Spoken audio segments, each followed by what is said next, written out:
This dual motor electric bike has full suspension and it's foldable. Current MSRP is $1,699. Any sort of discount I can offer you will be linked below the video. It's called the Wallke X3 Max, and today we're gonna review it.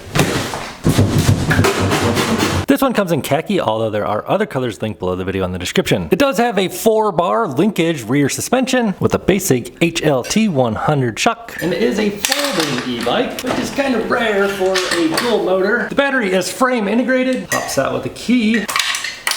Battery is listed as 48 volts, 20,000 milliamp hours, 20 amp hour, 960 watt hours of energy. So on a normal bike, this is a pretty big battery, but being that this is a dual motor e-bike, motor number 1, motor number 2, we'll see what kind of range we get out of this thing. They do give us a 3 amp charger, so it'd take about 6.5 hours to charge from completely empty to completely full. And I really want to take this thing out for a ride today. How charged are we right now? 46.2 volts, that's gonna take about 3 hours to top off. The motor for the front wheel is listed as 1,000 watts, and the brake rotor on the front is 203 millimeters. A little bit bigger than usual. And a lot of the dual motor e-bikes I review are 20-inch tall wheels. 20 inches are good for acceleration, but they kind of struggle on the sand compared to a taller 26-inch wheel. These taller wheels are better for running stuff over, riding off-road, riding on the sand. They don't accelerate as hard as a 20-inch wheel. Trade-offs. And on the rear of the bike, we also have another 1,000 watt hub motor. We get 7 gears on the rear cassette, Shimano Altus derailleur, and a derailleur guard. Rear rack comes installed. It is bolted onto the frame. There is a tail light integrated. There is a wide, soft seat, and it comes with a few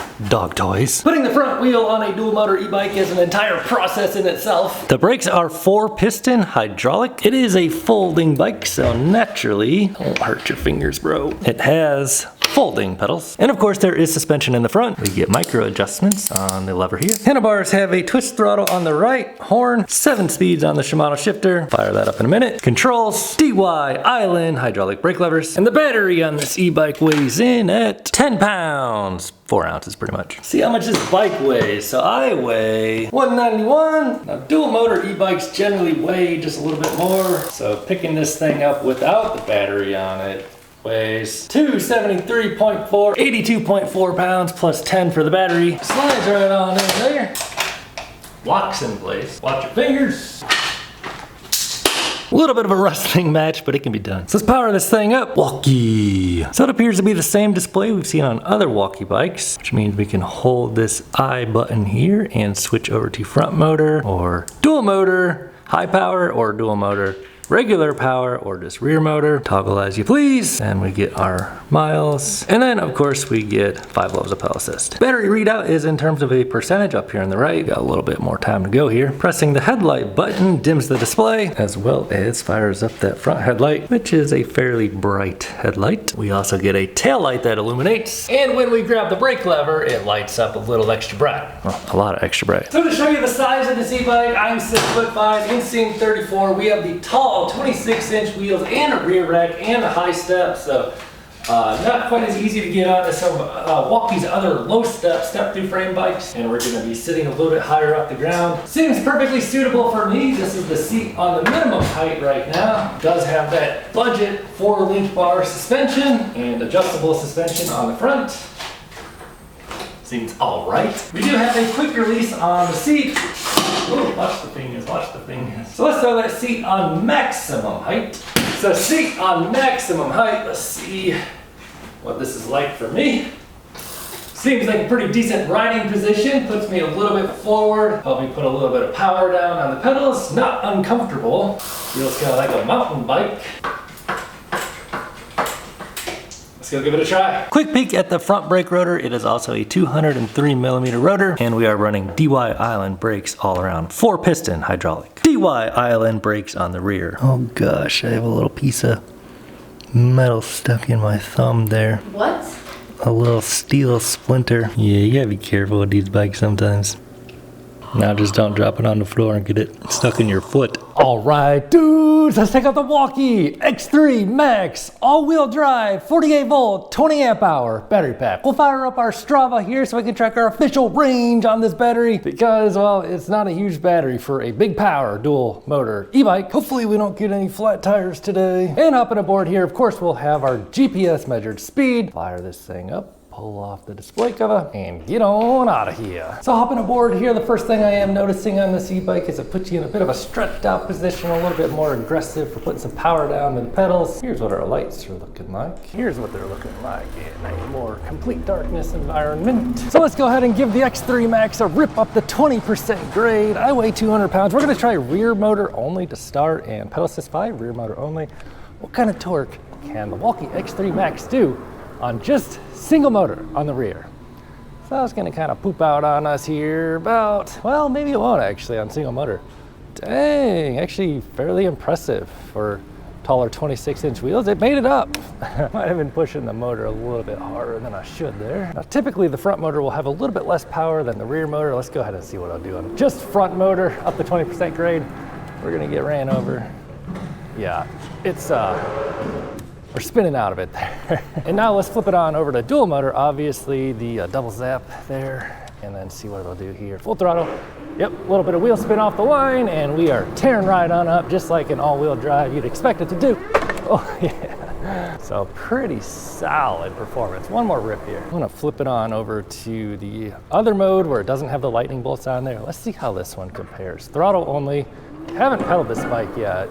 Yeah, so the non-lightning bolts will give you a little bit less power. So if you want to run a more economic, eco mode, I guess you could say dual motor, run it on the non-lightning bolt setting. So to help save you a little bit of battery, and that might be a concern today on a high power e-bike, you know, dual motor, 48 volt, 20 amp hour, does help keep the weight down, but yeah, we'll see how it does on range. Now, obviously, this is the same display we've seen on other Wallke bikes, so if you could see it through the polarized lenses on those bikes, you can probably see it on this one, which you cannot really too well. It really filters it out pretty good there. So trying out pedal assist 1 here on the dual motor non-lightning bolt mode. It will take us on up to about 5 miles an hour. No, actually it'll take us on up to about 10 miles an hour. So this will be a nice way to, you know, conserve a little bit of battery, but that's not what we're gonna do here today. Let's try pedal assist 3. Will bring us up to, well, there's not like a hard cutoff limit, I don't think. Pedal assist 3 gives us a nice level of juice. Let's try 4 on non-lightning bolt dual motor. Actually, let's bump that back down to 2 and see, do we get all the power, or are there speed limit cutoffs? Yeah, there are speed limit cutoffs. So 2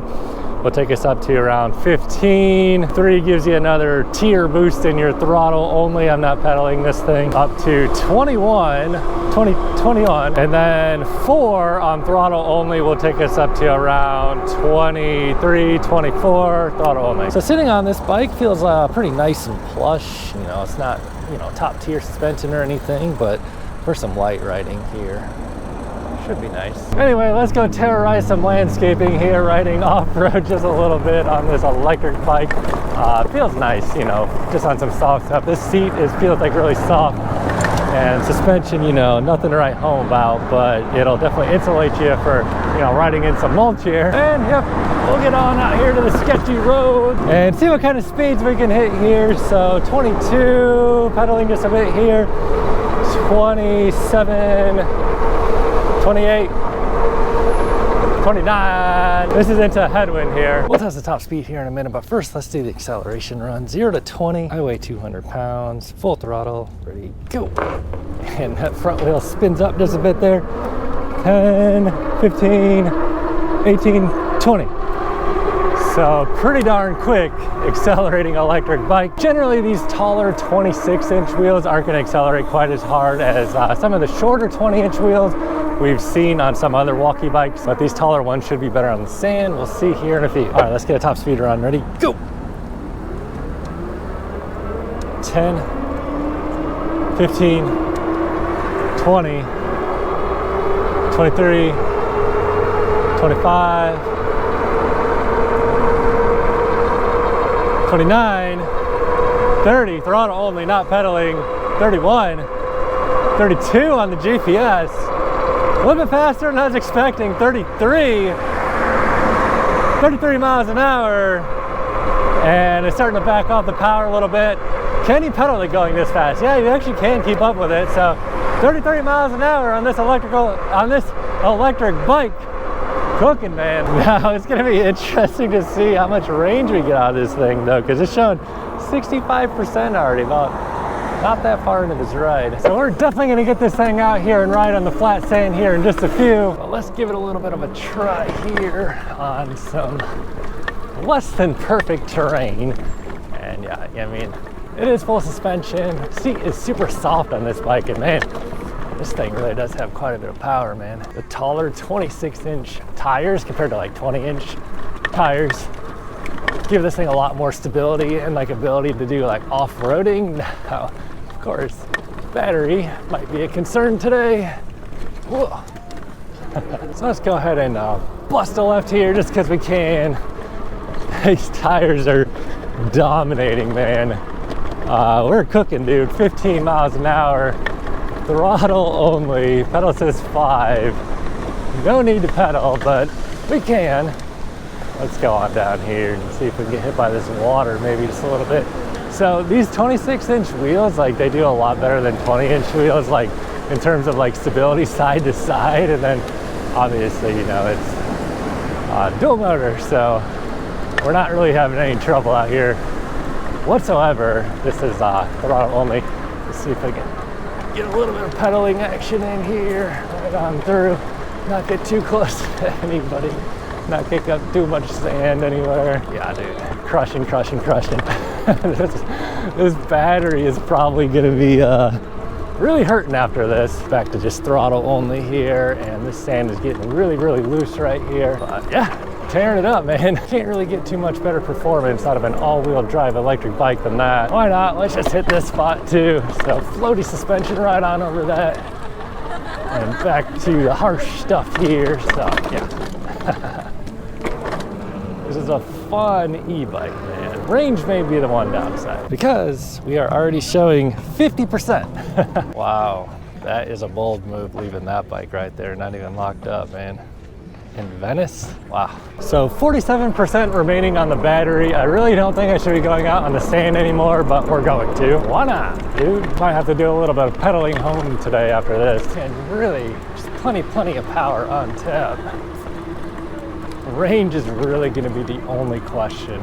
My goodness, no helmet on an electric unicycle. That dude's cooking, man. And just to keep this review an apples to apples comparison, we're going to run it up the top of the California incline, and we'll see what happens to the battery here. Rolling in here. Full throttle. Obviously, this thing's got plenty of power to pull us right on up. I have to let off the throttle, actually. Yep, cooking.